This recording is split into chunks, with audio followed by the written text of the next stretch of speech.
네, 안녕하십니까. 자, 월요일인데요. 제가 아직 그 치과 치료가 완벽하게 끝나지 않아서 어, 말이 좀 어눌한데요. 양해하고 들어주시기 바랍니다. 좀 중요한 사안이 이제 발생이 됐죠. 트위터 CEO에서 물러나는 것을 그 이제 투표에 붙였고, 그래서 지금 장 좀 전에 이렇게 크게 갭이 발생이 됐는데요.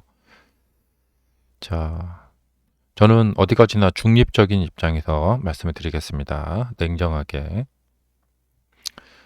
자, 음, 테슬라는 호재가 굉장히 정말 그 있잖아요. 비 안 올 때 막 기우제 지내는 것처럼, 예, 그 단비가 내렸어요. 그 단비가 이제 너무나 기다리다 보니까 그 단비가 내려서 이제 반등이 나왔는데요.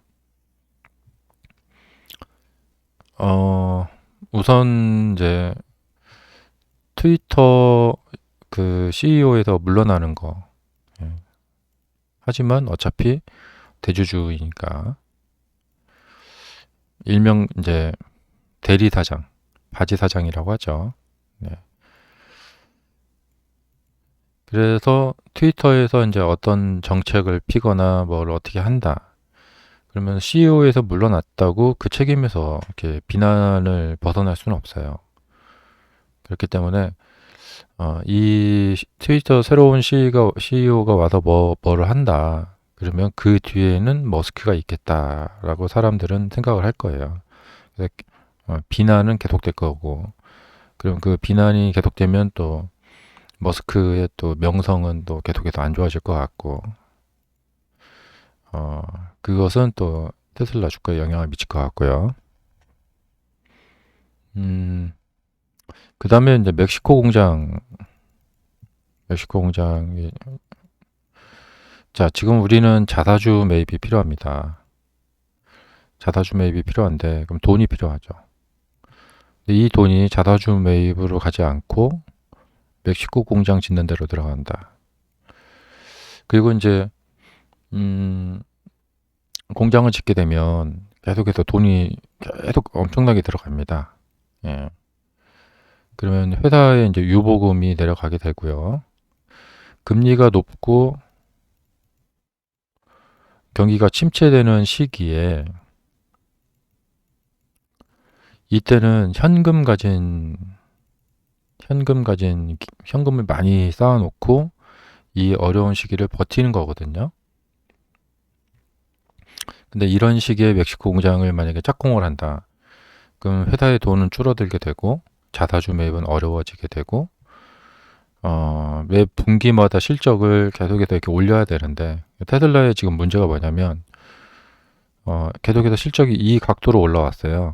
근데 여기에서 만약에 이제 이번 다음 달 실적 발표에서 이걸 기점으로 해서 만약에 상승 각도가 이렇게 둔화가 된다. 그러면 이것은 굉장히 이제 미래에 대한 불안감이 되는 거죠. 그래서 계속해서 이렇게 가파르게 올라오던 것이 이렇게 계속 가야 되는데 여기서 이제 이렇게 간다. 경기 침체에 오면은 자동차 산업은 직격탄을 맞습니다. 자, 거기다가 돈 많이 들어가는 공장을 새로 짓겠다고 발표를 하고 한다면 자사주 매입은 이제 어려워질 것 같고요. 뭐 우려가 되고요. 그래서 저는 이런 것들이 오히려 그 악재라고 생각이 됩니다. 그리고 트위터 CEO를 바꾸는 발표보다는 내가 이제 지금 제일 문제가 이 행오버, 불확실해요. 그러니까 제발 트위터 쪽으로 돈이 더 이상 가지 마라. 깔끔하게 끝내라 이거죠, 우리는. 그것을 좀 발표를 해줘야 되거든요. 그러니까 뭐 이제 트위터 관련된 자금 문제는 다 해결이 됐다. 그러니까 이제 더 이상 테슬라 주식을 팔아서 이제 트위터 쪽에 이렇게 공급하는 그런 일은 하지 않을 거다.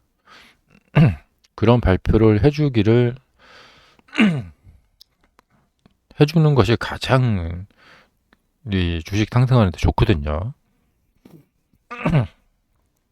그런데 그런 발표가 아니고 제가 기대했던 것은 그런 행오버 이슈를 싹 깔끔하게 끝내는, 더 이상 뭐 테슬라 주식을 팔아서 어, 이 트위터에다가 이렇게 들이붓는 그런 일은 없을 것이다. 이런 것을 좀 명확하게 밝혀준다면 너무나 좋을 것 같은데, 트위터 CEO 그만두겠다. 이것은 뭐 그냥 바지 사장이 대리 사장이 일을 하는 거고, 어차피 대주주로서 뒤에서 계속 전화로 뭐 지시를 할 거란 말이죠.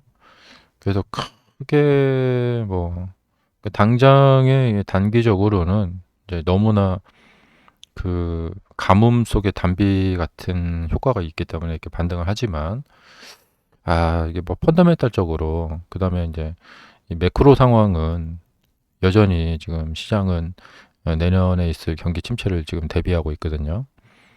그러니까 매크로 상황은 여전히 지금 어떻게 뭐 확실하게 펀더멘탈이 이렇게 바뀌는 그런 상황도 아니고, 그래서 수급에 의한, 그러니까 단기 상승 정도로 봐야 될 거라고 생각이 됩니다. 오늘의 이제 이 반등은. 그래서 이제 단기 매매 하시는 분들에게는 이게 그러니까 뭐냐면 일종의 어떤 거냐면, 이 세력들은 이제 사냥꾼이라고 생각하시면 됩니다. 지금 하락 시에 저점 매수를 아주 크게 한 뭐 ARK라든가 뭐 이런 세력들 있죠. 그 세력들이 그다음에 옵션 투자한 세력들, 이 장 막판에 엄청나게 이 거래량 솟은 거 보이시죠? 일종의 정보가 새 나간 거죠. 올라오면은 기다렸다는 듯이 매도를 때릴 거란 말이에요. 그래서 오늘 당장은 이제 이 호재 때문에 개인들이 많이 매수를 해서 이렇게 밀고 올라가려고 하는 액션이 나올 수 있겠지만, 이때하고 비슷할 거라고 생각이 됩니다. 호재의 급등을 추격 매수했다가는 그, 호재의 급등세를 뒤늦게, 그러니까 이 전에 사셔갖고 이렇게 올라갈 때 뭐 파시면 뭐 한 7, 8% 수익 이런 거 괜찮아요.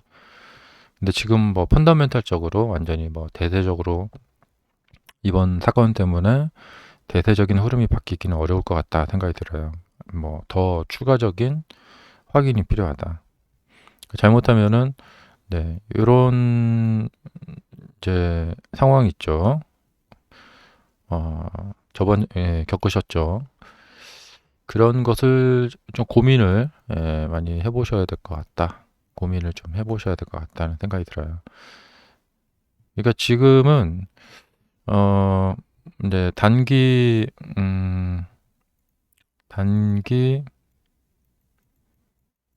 이 수급 상황에 의한 기술적 반등이 나올 가능성이 있다라는 점, 그거에 따른 매매를 여러분들이 이제 많이 이제 고민을 해보셔야 된다. 기술적 반등. 그러니까 이게 이제 기술적 반등 수준일지, 아니면 대세적인 방향을 틀어서 대세적인 방향 전환, 추세 전환이 될지, 그것은 조금 더 확인이 필요하다. 어, 그래서 오늘 이 기사 보고 이제 그런 생각이 드네요. 자, 그리고 이제 가격적인 면에서 봤을 때는 오늘은 이제 161 돌파를 161 돌파, 대량 거래량 동반, 161 돌파를 꼭 확인을 하셔야 된다. 지금 157에 사면 안 됩니다.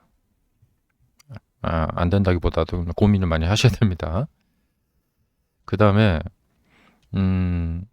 이제 상당히 161에서 저항이 있을 것 같고요. 근데 만약에 그 저항이 이제 돌파가 된다면은 그 다음에는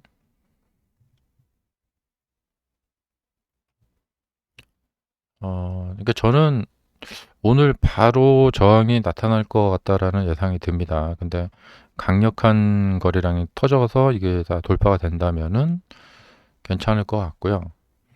그 다음에 이제 일봉상에서 보면은 이 175. 그러니까 이번에 반등, 이제 오늘의 반등, 175 정도에서 막힐 것 같다. 네.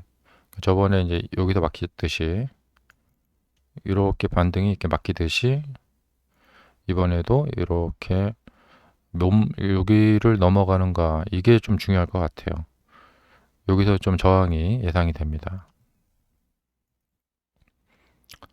음, 자, 제가 이제 오늘 라이브를 아마 지금 이빨이 아파서 지금 부어 있는 상태라서 장시간 라이브를 못할 것 같아요. 그래서 이 영상으로 가름하겠습니다. 자, 오늘 굉장히 또 중요한 날인데 라이브를 못해서 죄송합니다. 자, 양해 부탁드리겠고요. 자, 그러면 여러분들 현명한 고민을 많이 해야 되는 정말 시기인 것 같아요. 예. 자, 현명한 투자 판단 하셔갖고 꼭 성공 투자 이루셨으면 좋겠습니다. 감사합니다.